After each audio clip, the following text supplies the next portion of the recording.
This channel does not promote any violent, harmful, or illegal activities. All content provided by this channel is meant for an educational purpose only. Howrah হুগলিতে জমি ফাঁকাই নেই, চারিদিকে শুধুই industry. প্রশাসনিক বৈঠকের পর শিল্প নিয়ে বিরোধীদের অভিযোগ ওড়ালেন মুখ্যমন্ত্রীর কথায় জমি ফাঁকা নেই, টোটালটাই শিল্প। বাংলায় শিল্প সম্মেলনের আগে রোড ম্যাপ তৈরি হবে। দুবাইয়ের লুলু গ্রুপের জন্য জমি তৈরি রয়েছে জানিয়েছেন মমতা। মাসকট স্পিন কন্ট্রোল ল্যাবের পরীক্ষায় এটি প্রমাণিত। কেয়াসেট আলোপেক্স পেন্টা অ্যাক্টিভ নতুন চুল গজাতে সাহায্য করে, চুল পড়া বন্ধ করে। কেয়াসেট আলোপেক্স পেন্টা অ্যাক্টিভ 10 হেয়ার ফল প্রবলেমের একমাত্র সলিউশন। উপকৃত আসছে, ওনাদের জন্য কিন্তু একটা জমি অলরেডি আমাদের দেখানো হয়েছে। কোন জমিটা নেবে ওরা ঠিক করবে, যেটা দুবাইতে আমরা গিয়েছিলাম, কথা বলেছিলাম। বাংলায় অলরেডি প্রচুর এমপ্লয়মেন্ট জেনারেশন হচ্ছে। 6টা ইন্ডাস্ট্রিয়াল করিডোর হচ্ছে, 6টা রেল করিডোর হচ্ছে, 2টো পাওয়ার প্ল্যান্ট গভর্নমেন্ট নিজে করছে, 2টো পাওয়ার প্ল্যান্ট প্রাইভেট সেক্টর করছে, জিন্দালরাও পাওয়ার প্ল্যান্ট করছে সম্ভবত, আরও আমাদের স্টিল প্ল্যান্ট হচ্ছে আরও 2-3টে। এইভাবে অনেক প্রোগ্রাম হচ্ছে। আমি তো কালকে নিজে বর্ধমান থেকে গাড়িতে ফিরতে ফিরতে দেখলাম হুগলি হাওড়া ভর্তি হয়ে গেছে, দুপাশে আর একটুও জমি নেই, সবই ইন্ডাস্ট্রি, টোটালটাই ইন্ডাস্ট্রি। মুখ্যমন্ত্রীর এই দাবি নিয়ে একের পর এক কটাক্ষের সুর শোনা গেছে বিরোধীদের গলায়। কে কি বলছেন শোনাবো। আসছেন, এসেছেন, চুক্তি করেছেন, এসব তো 13 বছর ধরে দেখেছি আমরা। বিজিবিএসের 16 লক্ষ কোটি টাকার ইনভেস্টমেন্টও দেখেছি। এসব ঢপবাজি কিচ্ছু হবে না। জমি নীতি যতক্ষণ না বদলাবে, আইন শৃঙ্খলা যতক্ষণ না ঠিক হবে, এই বাংলাতে কেউ ইনভেস্টমেন্ট করবে না।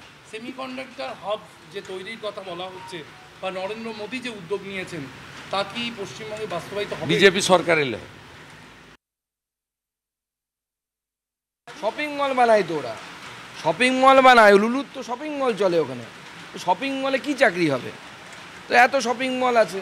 মুখ্যমন্ত্রী সেই কবে বিদেশে গেছিলেন, তবে থেকে লুলু লুলু করে উলু উলু দিয়ে যাচ্ছেন। যদি সেমিকন্ডাক্টর নিয়ে ইনভেস্টমেন্ট নরেন্দ্র মোদীর দৌলতে বাংলায় আসে, 6 মাসের মধ্যে তৃণমূল তাকে ভাগাবে তোলাবাজি করে।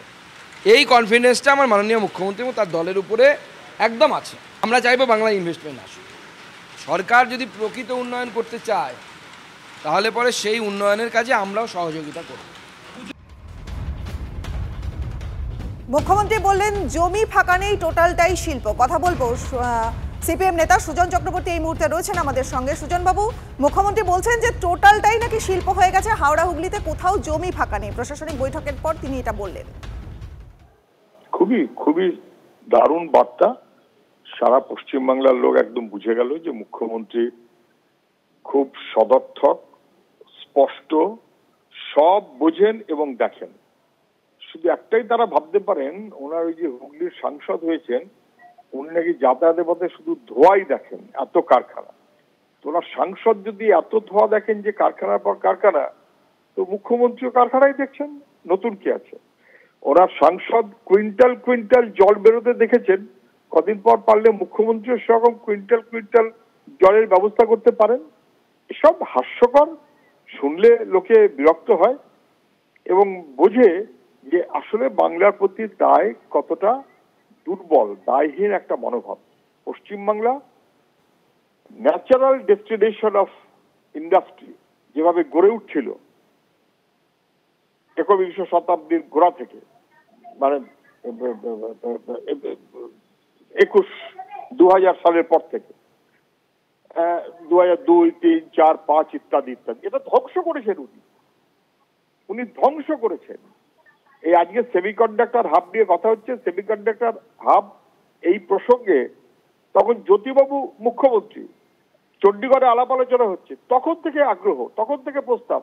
আর পশ্চিমবাংলা তার ন্যাচারাল সেন্টার, এখন উনি লেগে পড়েছেন কৃতিত্ব দিতে।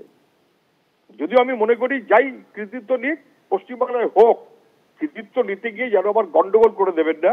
তারপরে বলবেন চারদিকে উনি খালি বাড়িই দেখছেন আর শিল্পই দেখছেন, এরকম যেন হাস্যকর কথা বেশি না বলেন। যা হতে পারতো তার ধ্বংস করেছেন। এখন যদি খানিকটা ঠেকানো যায়, সেটাই আমাদের সবাই মিলিয়ে চেষ্টা করতে হবে। এইরকম ধোঁয়ায় শিল্প দেখা সরকার সত্ত্বেও। অনেক ধন্যবাদ আপনাকে। কথা বললাম সিপিএম নেতা সুজন চক্রবর্তীর সঙ্গে।